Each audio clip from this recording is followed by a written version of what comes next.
Hello everyone. तो लो जी आ गया खेसारी लाल यादव जी और शिवानी यादव का एक बहुत ही बेहतरीन वीडियो सॉन्ग जो कि फुल वीडियो सॉन्ग में रिलीज हो चुका है।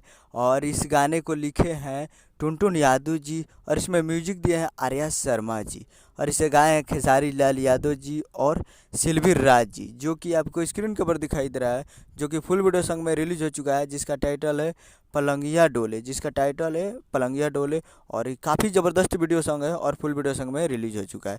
और वीडियो में खेसारी लाल यादव जी और शिवानी यादव जी फिट में है, शिवानी यादव जी। तो आज 17 मई 2023 को सुबह 6:45 AM पे फुल वीडियो सॉन्ग को रिलीज कर दिया गया है।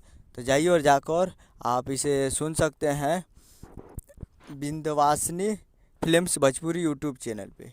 Vindhyavasini films Bhojpuri YouTube channel पे जाइए और जाकर प्यार दीजिए। उम्मीद कर रहा हूँ कि वीडियो अच्छा लगा, चैनल को सब्सक्राइब बेल आइकन प्रेस करिए ताकि इसके सारी ले जी का लेटेस्ट न्यूज़ आते रहे। और वीडियो को एक लाइक कीजिए। मिलते हैं अगले वीडियो में, तब तक के लिए जय हिंद जय भोजपुरी। जाइए और जाकर ज़बरदस्त वीडियो को देखिए और प्यार दीजिए।